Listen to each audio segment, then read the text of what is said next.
Hey guys, so today's video is all the books, a list of all the books I am hoping to get to in October. There's a few of them. There was actually a lot more of them and I condensed the list. I always sit down to write my list of potential TBR books and it ends up being 40 books long, which is just ridiculous, but I narrow it down. The first book is Oathbringer by Brandon Sanderson. I have started this already. Finished book 2 in September. My thoughts will be coming in my wrap up. I wanted to immediately carry on when I finished the second book. However, there's issues with my order. Not issues, it just hasn't been shipped. So I don't know when that book will get here. So I ended up getting the audiobook and I did start listening to it. I'm only 5 or 6 hours in at the moment. I've still got 50 hours to go, but I intend to listen to it over the course of the month and then complete it because in November the next book in the series comes out. So I'm on a schedule here. I've talked a bit about this series on my channel recently since I have been reading the books. This series is called the Stormlight Archive series. It is going to be a 10-book series. It's Brandon Sanderson's epic fantasy book. I'll link my August wrap up because I talk about book 1, so if you want to know more of my thoughts, go there. But it's very interesting magic, history world, lots of different cultures. The next book I am planning to read is A Close and Common Orbit by Becky Chambers. This is the second book in the Wayfarer trilogy. I read book 1, A Long Way to a Small Angry Planet, over a year ago, and I've been meaning to read the second book ever since. I think because this series isn't full of sequels that are direct sequels, it's a companion series, so I don't feel as obligated to read the sequels within, a short amount of time period because it's not following the same storyline. I think it's just set in the same world. But I'm intending to buddy read this book with Rue from Rue's Reading Corner. The first book, A Long Way to a Small Angry Planet. I can't remember if it's that or A. That Long Way to a Small Angry Planet or That Long Way.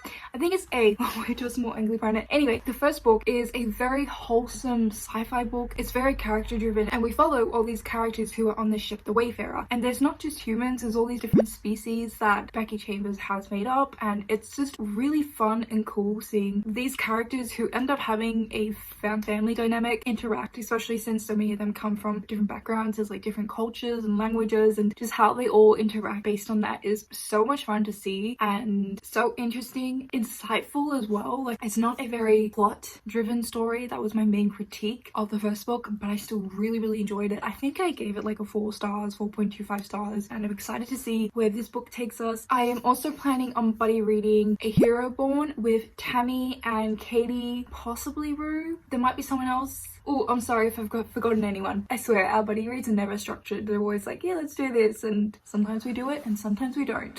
So my copy of A Hero Born is on the way in the mail, so hopefully it gets here on time. It says that it should be here at the beginning of October, so I don't know a whole lot about this book. All I know is it's an epic Chinese fantasy. This book is translated. I have unfortunately heard since purchasing this book that the translation isn't fantastic, but for the second book in the series there's a different translator and that book is a lot better in translation compared to the first one. So we'll see how we go. I'm still really excited for this. I really am trying to make an effort to read more fantasy books that are, first of all, by women, but also I want to read ones that aren't so Eurocentric. I'm particularly interested in ones that are translated. This is just so well loved, so well known in China. There's a TV show, so I will watch that after this, which I'm so excited to get into, and I think it's gonna be really fun to buddy read it with a bunch of people. I'm also making it a priority in October to read The Obelisk Gate by N.K. Jemisin. I read the first book in the series for the 5th season about a month ago, and I was really hoping to be able to get to the second book in, what month is it? September. Even though it wasn't on my TBR, I was really hoping there was going to still be time for it somewhere, but there wasn't, and it isn't a book. I don't want to rush it too much because it is a very heavy book in terms of the world building and themes, and I want to just read it, and if I'm in the mood to read it quickly,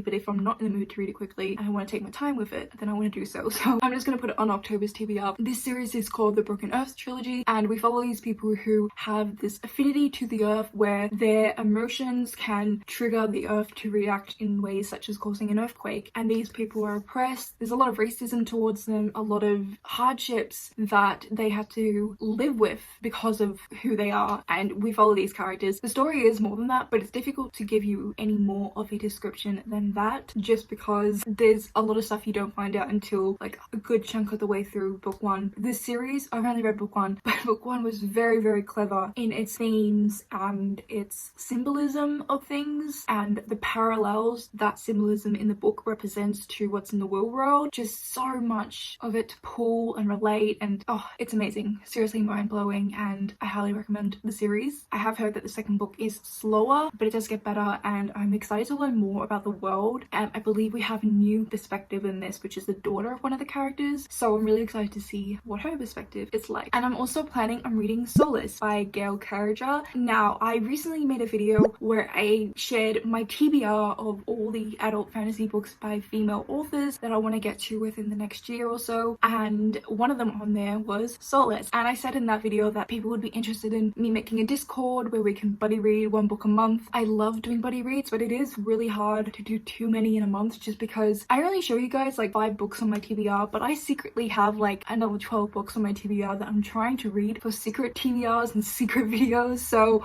I can't do that many buddy reads, but I do love them and I do want to do them more, so I thought this would be a really great way. And some people seem really keen on the idea as well, since they want to get into adult fantasy and it is a genre they are intimidated by. So I've decided on Solace. Solace is quite short as well, and I think it's quite accessible for people who are new to adult fantasy because it's set in Victorian London and it's steampunk, so we don't have like high fantasy, and it's also like supernatural fantasy, so I feel like it's familiar territory for a lot of people, since I feel like everyone just grows up watching supernatural or reading supernatural stories, so familiar territory. This book follows this lady who's a spinster, and she's what you call a soulless in this world, which makes her very, very unique and sought after and special. I have read this book before and I never continued on with the series, which is why I want to reread it. It was so much fun. Like, it's just a fun supernatural Victorian book that reminded me of Jane Austen, like just the wittiness of it and the drama and the humor, so on point. So if you would like to join me and anyone else who wants to join, I will leave the Discord link down below. I'm probably going to pick this book up in the second week of the month, but I mean, we can talk about it in the chat and see when everyone's going to pick it up. And I'm also sort of hoping to get to book 2, but we'll see. That's a tentative plan.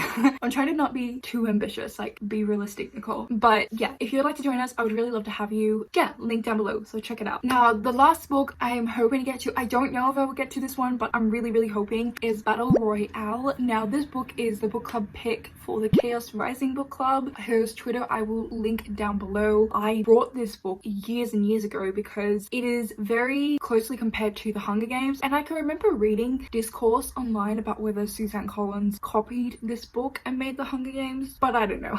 We're not going to get into that because I really don't know. This book is translated from Japanese, and it's about all these students who are in the same class, I believe, who are put on this island, and like in The Hunger Games, these children have to kill one another, but I believe that they have these collars around their necks, and if they don't comply with the killing of one another, then the collars like make their heads blow off or something. Sounds really, really vicious. I've been meaning to read this book for a very, very long time. I've owned my copy for a very, very long time, and I don't know why I've never picked it up. I mean, it is big, but I always have just like pushed it back. But I'm very interested to read this, first of all, because it sounds really cool, but I think it's also going to be interesting to compare to The Hunger Games. I don't think it's going to be as like political as The Hunger Games. I think it's going to be very based on the competition killing event. But if you would like to join in on the book club, I will leave the host's details down below and also the book club link for the Twitter and all that, so check the description. So that's all the books I'm hoping to get to in October. Let me know if you've read any of these and what you thought of them. Let me know if you would join me for my Discord buddy read. I mean, it's going to be the most chillest thing in the world. It's nothing to stress about, and I would love to have you if you could, so that would be really cool if you could join. Link for the Discord will be down below. I hope you have a lovely reading month in October, and I hope that you're enjoying whatever you're currently reading, and I hope to see you next time. Bye!